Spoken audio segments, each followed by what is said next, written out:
Hello friends, welcome to my YouTube channel GS classes में आपका स्वागत है। फ्रेंड्स, आज के हम इस वीडियो में दक्षिण भारत के इतिहास के सेकेंड पार्ट को कवर करेंगे।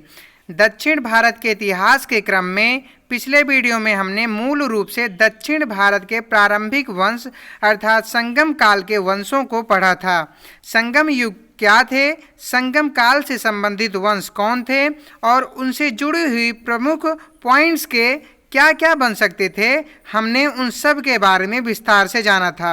आज के इस वीडियो में दक्षिण भारत से संबंधित बचे हुए सभी राजवंशों के बारे में पढ़ेंगे, जैसे पल्लव वंश, वातापी के चालुक्य वंश, बेंगी के चालुक्य वंश, पाल वंश, चोल वंश और गुर्जर प्रतिहार वंश के बारे में विस्तार से जानेंगे। तो चलिए शुरू करते हैं आज के फर्स्ट क्वेश्चन को।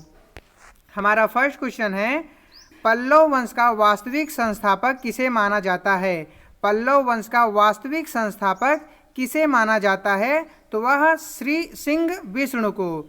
सिंह विष्णु को पल्लव वंश का वास्तविक संस्थापक माना जाता है।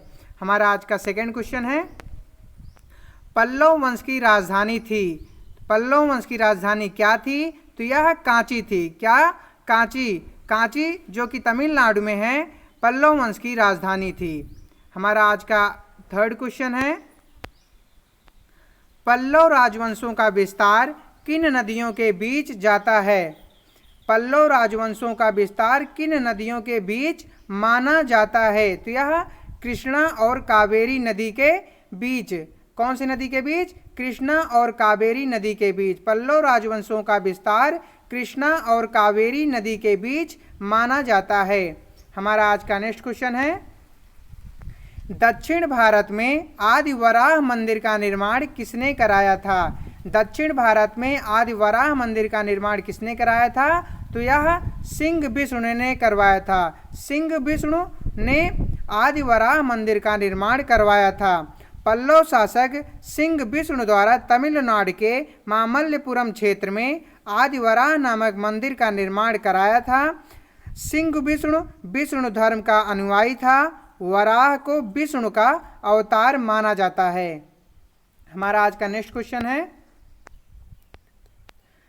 कृतार्थ जूनियम के लेखक भारव किसके दरबार में रहते थे? कृतार्थ जूनियम के लेखक भारव किसके दरबार में रहते थे? तो ये सिंह विष्णु के दरबार में रहते थे। किसके दरबार में? सिंह विष्णु के दरबार में। कृतार्थ जूनियम लेखक भारवी सिंह विष्णु के दरबार में रहते थे। हमारा आज का नेक्स्ट क्वेश्चन है, मत विलास प्रहसन की रचना किसके द्वारा की गई? मत विलास प्रहसन की रचना किसके द्वारा की गई? तो यह महेंद्र वर्मन द्वारा। किसके द्वारा? महेंद्र वर्मन द्वारा। यानी मत विलास प्रहसन की रचना महेंद्र वर्मन द्वारा की गई। हमारा आज का अगला प्रश्न है, पल्लव वंश का सबसे प्रतापी राजा कौन था? पल्लव वंश का सबसे प्रतापी राजा कौन था? तो वह नरसिंह वर्मन प्रथम थे। कौन? नरसिंह वर्मन प्रथम। पल्लव वंश का सबसे प्रतापी राजा नरसिंह वर्मन प्रथम थे। पल्लव वंश का सबसे प्रतापी शासक जो थे वह नरसिंह वर्मन प्रथम था, जिसके द्वारा पल्लवों का राज्य विस्तार सर्वाधिक किया जाता है। इसी के शासनकाल में पल्लव राजवंश कावेरी नदी से लेकर कृष्णा नदी के क्षेत्रों तक विस्तृत हुआ। हमारा आज का अगला प्रश्न है, वातापी कोंड की उपाधि किस पल्लव शासक द्वारा धारण की गई? वातापी कोंड की उपाधि किस पल्लव शासक द्वारा धारण की गई? तो यह नरसिंह वर्मन प्रथम द्वारा। किसके द्वारा? नरसिंह वर्मन प्रथम शासक द्वारा वातापी कोंड की उपाधि धारण की गई। चालुक्य शासक पुलकेशिन द्वितीय को नरसिंह वर्मन प्रथम के द्वारा पराजित करने के उपलक्ष्य में वातापी कोंड की उपाधि धारण की। हमारा आज का अगला प्रश्न है, तमिलनाडु के महाबलीपुरम रथ मंदिर का निर्माण किसने करवाया? तमिलनाडु के महाबलीपुरम रथ मंदिर का निर्माण किसने करवाया? तो यह नरसिंह वर्मन प्रथम ने। किसने? नरसिंह वर्मन प्रथम ने। यानी तमिलनाडु के महाबलीपुरम रथ मंदिर का निर्माण नरसिंह वर्मन प्रथम ने करवाया। हमारा आज का अगला प्रश्न है, किसके शासनकाल में वेंगसांग दक्षिण भारत की यात्रा करता है? किसके शासनकाल में वेंगसांग दक्षिण भारत की यात्रा करता है? तो यह नरसिंह वर्मन प्रथम के शासनकाल में। किसके शासनकाल में? नरसिंह वर्मन प्रथम के शासनकाल में वेंगसांग दक्षिण भारत की यात्रा करता है। वेंगसांग हर्षवर्धन के शासनकाल में भारत आया। जिस समय वेंगसांग दक्षिण भारत के कांचीपुरम की यात्रा पर था, उस समय कांचीपुरम में नरसिंह वर्मन प्रथम का शासन रहता है। हम चलते हैं आज के अगले प्रश्न पर। हमारा अगला प्रश्न है, कांची में कैलाश मंदिर का निर्माण किस शासक द्वारा करवाया जाता है? कांची में कैलाश मंदिर का निर्माण किस शासक द्वारा करवाया जाता है? तो यह नरसिंह वर्मन द्वितीय द्वारा। किसके द्वारा? नरसिंह वर्मन द्वितीय द्वारा। कांची के कैलाश मंदिर का निर्माण नरसिंह वर्मन द्वितीय द्वारा करवाया जाता है, जिसमें भारत में मंदिर निर्माण में द्रविड़ शैली का प्रयोग तभी से मिलता है। अर्थात मंदिर निर्माण हेतु पहली बार द्रविड़ शैली का प्रयोग कांची के कैलाश मंदिर में किया गया था। हमारा आज का नेक्स्ट क्वेश्चन है, 10 कुमार चरित के लेखक दांडिन किसके दरबार में रहते थे? 10 कुमार चरित के लेखक दांडिन किसके दरबार में रहते थे?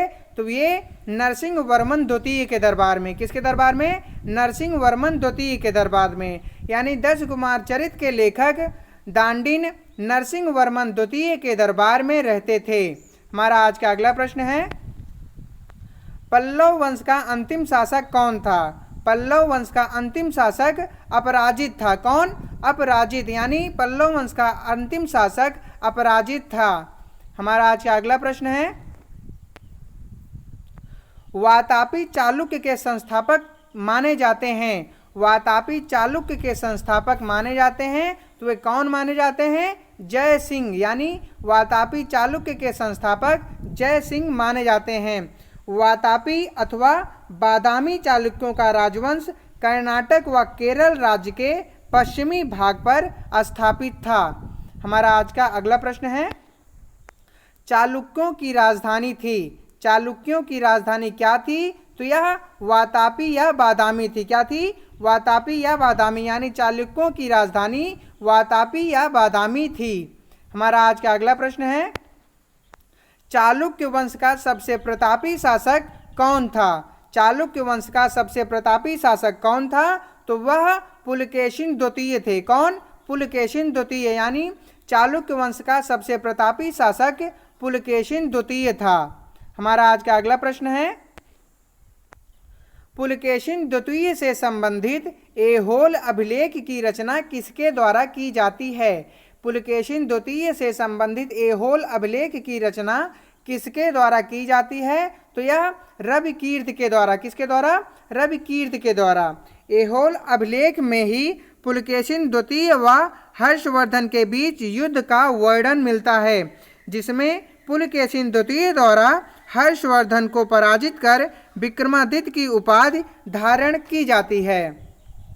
हमारा आज का अगला प्रश्न है, चालुक्य राजा पुलकेशिन द्वितीय को किसने पराजित किया था? चालुक्य राजा पुलकेशिन द्वितीय को किसने पराजित किया था? तो वह नरसिंह वर्मन प्रथम ने। किसने? नरसिंह वर्मन प्रथम। यानी चालुक्य राजा पुलकेशिन द्वितीय को नरसिंह वर्मन प्रथम ने पराजित किया था। एक तरफ पुलकेशिन द्वितीय हर्षवर्धन को पराजित कर विक्रमादित्य की उपाधि धारण करते हैं, तो वहीं दूसरी तरफ पल्लव शासक नरसिंह वर्मन प्रथम के द्वारा पुलकेशिन द्वितीय को पराजित कर वातापी कोंड की उपाधि धारण की जाती है। हमारा आज का अगला प्रश्न है, चालुक्यों ने अपना साम्राज्य कहाँ स्थापित किया था? चालुक्यों ने अपना साम्राज्य कहाँ स्थापित किया था? तो यह मालवा में स्थापित किया था। कहाँ पे? मालवा में। यानी चालुक्यों ने अपना साम्राज्य मालवा में स्थापित किया था। हमारा आज का अगला प्रश्न है, वह वंश जिसमें महिलाओं को उच्च पद प्रदान किए गए। वह वंश जिसमें महिलाओं को उच्च पद प्रदान किए गए, तो वह कौन सा वंश है? चालुक्य वंश। कौन सा वंश? चालुक्य वंश। यानी चालुक्य वंश में महिलाओं को उच्च पद प्रदान किए गए। दक्षिण भारत दक्षिण भारत का एकमात्र वंश जहां महिलाओं का वर्चस्व देखने को मिलता है, अर्थात महिलाएं शासन में अपनी भागीदारी निभाती हैं। वह वंश कौन सा था? तो वह वंश चालुक्य वंश था। हमारा आज का अगला प्रश्न है, प्रसिद्ध कवि बिल्हड़ किसका राज दरबारी कवि था? प्रसिद्ध कवि बिल्हड़ किसका राज दरबारी कवि था? तो यह विक्रमादित्य छठे यानी विक्रमादित्य छठे, प्रसिद्ध कवि बिल्हड़ विक्रमादित्य छठे का राज दरबारी कवि था। हमारा आज का अगला प्रश्न है, विरूपाक्ष मंदिर का निर्माण किसने किया था? विरूपाक्ष मंदिर का निर्माण किसने किया था? तो चालुक्य ने किया था। किसने? चालुक्य ने, यानी विरूपाक्ष मंदिर का निर्माण चालुक्य ने किया था। हमारा आज का अगला प्रश्न है, चालुक्य का अंतिम शासक कौन था? चालुक्य का अंतिम शासक कौन था? तो वह कीर्तिवर्मन थे। कौन? कीर्तिवर्मन, यानी चालुक्यों का अंतिम शासक कीर्तिवर्मन थे। वातापी चालुक्यों का अंतिम शासक कीर्तिवर्मन था। हमारा आज का अगला प्रश्न है, राष्ट्रकूट वंश का संस्थापक किसे माना जाता है? राष्ट्रकूट वंश का संस्थापक किसे माना जाता है? तो यह दंत दुर्ग को माना जाता है। किसको? दंत दुर्ग को, यानी राष्ट्रकूट वंश का संस्थापक दंत दुर्ग को माना जाता है। राष्ट्रकूट वंश का शासन महाराष्ट्र के क्षेत्रों में स्थापित था। हमारा आज का अगला प्रश्न है, राष्ट्रकूटों की राजधानी थी। राष्ट्रकूटों की राजधानी क्या थी? मान्यखेत। क्या? मान्यखेत, यानी राष्ट्रकूटों की राजधानी मान्यखेत थी। हमारा आज का अगला प्रश्न है, एलोरा के प्रसिद्ध कैलाश मंदिर का निर्माण किस शासक द्वारा करवाया गया था? एलोरा के प्रसिद्ध कैलाश मंदिर का निर्माण किस शासक द्वारा करवाया गया था? तो यह कृष्ण प्रथम शासक द्वारा। किसके द्वारा? कृष्ण प्रथम शासक द्वारा। महाराष्ट्र के औरंगाबाद जिले में एलोरा गुफाओं का निर्माण राष्ट्रकूट शासक कृष्ण प्रथम द्वारा करवाया जाता है। एलोरा की गुफाएं हिंदू, बौद्ध एवं जैन धर्म से संबंधित हैं। हमारा आज का अगला प्रश्न है, कन्नौज के त्रिपक्षीय संघर्ष में शामिल थे। कन्नौज के त्रिपक्षीय संघर्ष में शामिल थे, तो वह कौन कौन से वंश शामिल थे? राष्ट्रकूट वंश, पाल वंश एवं प्रतिहार वंश। कौन कौन से वंश? राष्ट्रकूट वंश, पाल वंश एवं प्रतिहार वंश। वर्धन वंश के समाप्ति के बाद कन्नौज में किसी शक्तिशाली सत्ता के अभाव में तथा कन्नौज के आर्थिक महत्व को देखते हुए त्रिपक्षीय संघर्ष देखने को मिलता है। इस त्रिपक्षीय संघर्ष में राष्ट्रकूट वंश, पाल वंश तथा गुर्जर प्रतिहार वंश भाग लेते हैं। हमारा आज का अगला प्रश्न है, राष्ट्रकूट की तरफ से त्रिपक्षीय संघर्ष में भाग लेने का पहला शासक था। राष्ट्रकूट की तरफ से त्रिपक्षीय संघर्ष में भाग लेने वाला पहला शासक कौन था? तो वह ध्रुव थे। कौन? ध्रुव, यानी त्रिपक्षीय संघर्ष में भाग लेने वाला राष्ट्रकूट की तरफ से शासक ध्रुव थे। कौन? ध्रुव। हमारा आज का अगला प्रश्न है, राष्ट्रकूट वंश का अंतिम शासक था। राष्ट्रकूट वंश का अंतिम शासक कौन था? तो वह कृष्ण द्वितीय थे। कौन? कृष्ण द्वितीय, यानी राष्ट्रकूट वंश का अंतिम शासक कृष्ण द्वितीय था। हमारा आज का अगला प्रश्न है, एलोरा एवं एलिफेंटा गुफाओं का निर्माण किस शासक द्वारा करवाया गया था? एलोरा एवं एलिफेंटा गुफाओं का निर्माण किस शासक द्वारा करवाया गया था? तो यह राष्ट्रकूट शासकों द्वारा करवाया गया था। किसके द्वारा? राष्ट्रकूट शासकों द्वारा, यानी एलोरा एवं एलिफेंटा गुफाओं का निर्माण राष्ट्रकूट शासकों द्वारा करवाया गया था। हमारा आज का अगला प्रश्न है, एलोरा की गुफाएं किस धर्म से संबंधित हैं? एलोरा की गुफाएं किस धर्म से संबंधित हैं? तो यह हिंदू, जैन एवं बौद्ध धर्म से संबंधित हैं। किससे किससे? हिंदू, जैन एवं बौद्ध धर्म से एलोरा की गुफाएं संबंधित हैं। हमारा आज का अगला प्रश्न है, एलोरा गुफाओं की खोज का श्रेय किसे दिया जाता है? एलोरा गुफाओं की खोज का श्रेय किसे दिया जाता है? तो यह थेवियन को। किसको? थेवियन। थेबियन जो कि फ्रांसीसी यात्री थे, इन्हें ही एलोरा गुफाओं की खोज का श्रेय दिया जाता है। हमारा आज का अगला प्रश्न है, तैलप द्वितीय किस वंश से संबंधित था? तैलप द्वितीय किस वंश से संबंधित था? तो यह कल्याणी के चालुक्य वंश से संबंधित था। तैलप द्वितीय कल्याणी के चालुक्य वंश से संबंधित था। महाराष्ट्र के क्षेत्र में राष्ट्रकूट वंश का अंत कर कल्याणी के चालुक्य वंश का संस्थापक तैलप द्वितीय को माना जाता है। तैलप द्वितीय ही इस वंश का सबसे प्रतापी शासक था।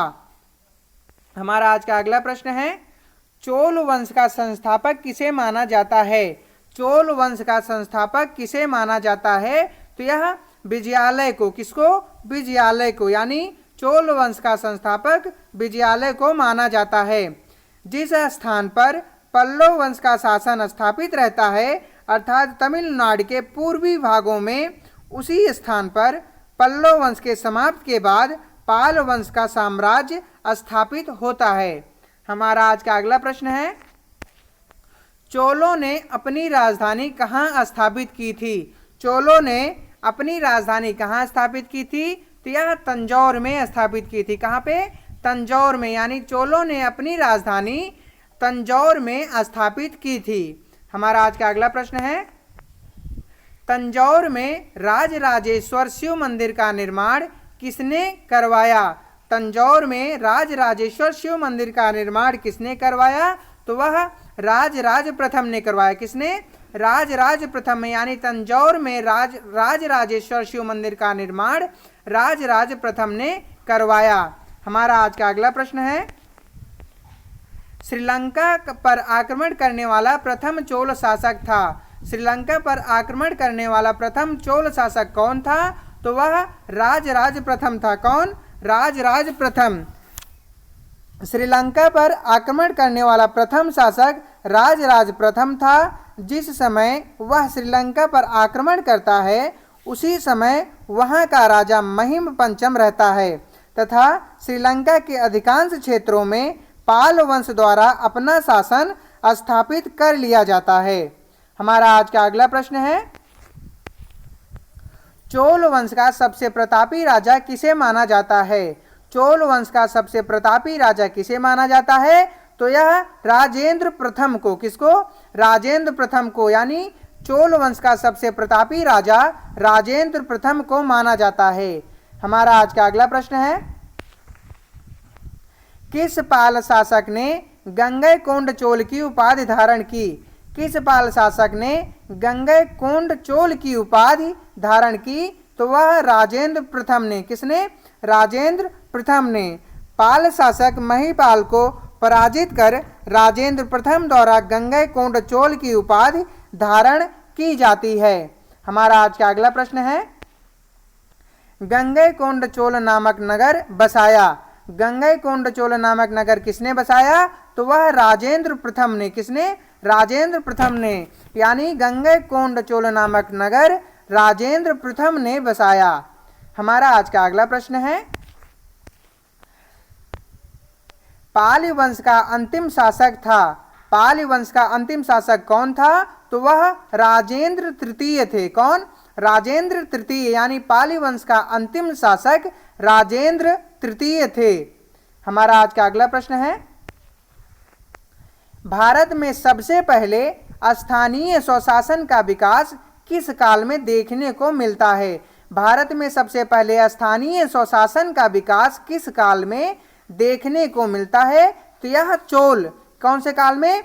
चोल में, चोल काल में। भारत में पहली बार स्थानीय स्वशासन चोलों के शासन काल में मिलता है। यहाँ स्थानीय शासन दो भागों में विभक्त था, उर एवं सभा। उर और सभा। हमारा आज का अगला प्रश्न है, गुर्जर प्रतिहार वंश का संस्थापक किसे माना जाता है? गुर्जर प्रतिहार वंश का संस्थापक किसे माना जाता है? तो यह नागभट्ट को माना जाता है। किसको? नागभट्ट को, यानी गुर्जर प्रतिहार वंश का संस्थापक नागभट्ट को माना जाता है। हम चलते हैं अपने आज के अगले प्रश्न पर। हमारा अगला प्रश्न है, प्रतिहार वंश का अंतिम शासक कौन था? प्रतिहार वंश का अंतिम शासक कौन था? तो यह यशपाल थे। कौन? यशपाल, यानी प्रतिहार वंश का अंतिम शासक यशपाल था। हमारा आज का लास्ट प्रश्न है, किस प्रतिहार शासक के द्वारा आदिवराह की उपाधि धारण की जाती है? किस प्रतिहार शासक के द्वारा आदिवराह की उपाधि धारण की जाती है? तो यह मिहिर भोज के द्वारा। किसके द्वारा? मिहिर भोज के द्वारा, यानी मिहिर भोज के द्वारा आदिवराह की उपाधि धारण की जाती है। इसी वीडियो के साथ भारत का प्राचीन इतिहास समाप्त होता है और हम अपने अगले वीडियो में मध्यकालीन भारत के इतिहास को पढ़ेंगे। फ्रेंड्स, अगर आपको हमारा वीडियो अच्छा लगा हो तो प्लीज़ लाइक कीजिएगा और अगर आप हमारे चैनल पर नए हैं तो प्लीज़ सब्सक्राइब कीजिएगा और बेल आइकन को ज़रूर प्रेस कीजिएगा ताकि आपको हमारे आने वाले सभी वीडियो का नोटिफिकेशन सबसे पहले मिल सके। और फ्रेंड्स, अगर आपने हमारे पिछले वीडियो को नहीं देखा है तो हमने इस वीडियो को डिस्क्रिप्शन बॉक्स में उसका लिंक प्रोवाइड करा दिया है, तो उसे एक बार जाकर ज़रूर देख लें। Thanks for watching my video. जय हिंद।